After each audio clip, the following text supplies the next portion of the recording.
ರಾಜ್ಯದಲ್ಲಿ ಮೆಕ್ಕೆಜೋಳ ದರ ಭಾರೀ ಕುಸಿತದಿಂದ ರೈತರು ಸಂಕಷ್ಟಕ್ಕೆ ಸಿಲುಕಿದ್ದಾರೆ. ಈ ಹಿನ್ನೆಲೆಯಲ್ಲಿ ಮುಖ್ಯಮಂತ್ರಿ ಸಿದ್ದರಾಮಯ್ಯ ಇಂದು ಸಚಿವರು ಮತ್ತು ಅಧಿಕಾರಿಗಳ ಸಭೆ ಕರೆದಿದ್ದಾರೆ. ಮುಖ್ಯಮಂತ್ರಿಗಳ ಅಧಿಕೃತ ನಿವಾಸ ಕಾವೇರಿಯಲ್ಲಿ ನಡೆಯಲಿರುವ ಸಭೆಯಲ್ಲಿ ಕೃಷಿ ಮಾರುಕಟ್ಟೆ ಸಚಿವರು, ಕೃಷಿ ಸಚಿವರು, ಪಶುಸಂಗೋಪನಾ ಇಲಾಖೆ ಸಚಿವರು, ಅಧಿಕಾರಿಗಳು ಭಾಗವಹಿಸಲಿದ್ದಾರೆ. ಮಹಾರಾಷ್ಟ್ರದಲ್ಲಿ 1 ಕ್ವಿಂಟಾಲ್ ಮೆಕ್ಕೆಜೋಳಕ್ಕೆ ₹1,890 ದರ ನಿಗದಿಯಾಗಿದೆ. ರಾಜ್ಯದಲ್ಲಿ ಕ್ವಿಂಟಾಲ್ಗೆ ₹1,700 ಕುಸಿತವಾಗಿದೆ.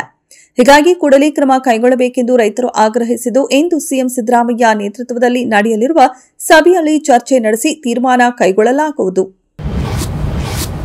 ಡಿಸೆಂಬರ್ 8ರಿಂದ ಬೆಳಗಾವಿಯಲ್ಲಿ ನಡೆಯಲಿರುವ ವಿಧಾನಮಂಡಲದ ಚಳಿಗಾಲದ ಅಧಿವೇಶನ ಆರಂಭವಾಗಲಿದ್ದು, ಅಧಿವೇಶನದಲ್ಲಿ ಉತ್ತರ ಕರ್ನಾಟಕದ ಸಮಸ್ಯೆಗಳ ಕುರಿತು ವಿವರವಾದ ಚರ್ಚೆಗೆ ಅವಕಾಶ ನೀಡುವಂತೆ ಬಿಜೆಪಿ ಆಗ್ರಹಿಸಿದೆ.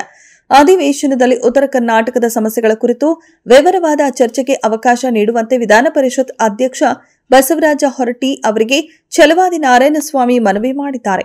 ಅಧಿವೇಶನದಲ್ಲಿ ರೈತರು ಎದುರಿಸುತ್ತಿರುವ ಸಮಸ್ಯೆಗಳು, ಬಾಕಿ ಇರುವ ನೀರಾವರಿ ಯೋಜನೆಗಳು, ಉದ್ಯೋಗ ಸೃಷ್ಟಿ ಮತ್ತು ಉತ್ತರ ಕರ್ನಾಟಕ ಪ್ರದೇಶದಲ್ಲಿ ಕೈಗಾರಿಕೆಗಳ ಸ್ಥಾಪನೆಗೆ ಆದ್ಯತೆ ನೀಡಬೇಕು ಎಂದು ಹೇಳಿದ್ದಾರೆ.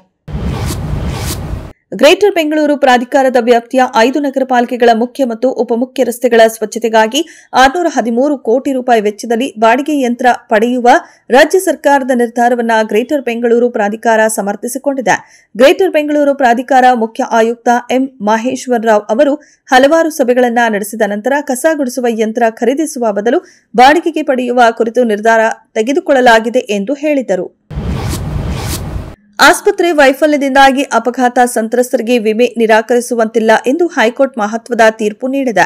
ರಸ್ತೆ ಅಪಘಾತದಲ್ಲಿ ಗಾಯಗೊಂಡಿರುವುದನ್ನು ಸಾಬೀತುಪಡಿಸಲು ವಿಫಲರಾಗಿದ್ದಾರೆ ಎಂದು ವಿಮೆ ಪರಿಹಾರ ನಿರಾಕರಿಸಿದ ವಿಚಾರಣಾ ನ್ಯಾಯಾಲಯದ ಆದೇಶ ಪ್ರಶ್ನಿಸಿ ಪಾಂಡುರಂಗ ಶಿವಾನಿ ಮತ್ತು ಅವರ ಪತ್ನಿ ಸಲ್ಲಿಸಿದ್ದ ಮೇಲ್ಮನವಿಗಳನ್ನು ಪುರಸ್ಕರಿಸಿರುವ ನ್ಯಾಯಮೂರ್ತಿ ಡಾ ಚಿಲಕೂರು ಸುಮಲತಾ ಅವರ ಏಕಸದಸ್ಯ ನ್ಯಾಯಪೀಠವು ರಸ್ತೆ ಅಪಘಾತ ಪ್ರಕರಣಗಳನ್ನು ಪೊಲೀಸರಿಗೆ ತಿಳಿಸಲು ಆಸ್ಪತ್ರೆ ವಿಫಲವಾಗಿದೆ ಎಂಬ ಕಾರಣಕ್ಕೆ ಸಂತ್ರಸ್ತರಿಗೆ ಅಪಘಾತ ಪರಿಹಾರ ನಿರಾಕರಿಸುವಂತಿಲ್ಲ ಎಂದು ಹೈಕೋರ್ಟ್ ಮಹತ್ವದ ತೀರ್ಪು ನೀಡಿದೆ.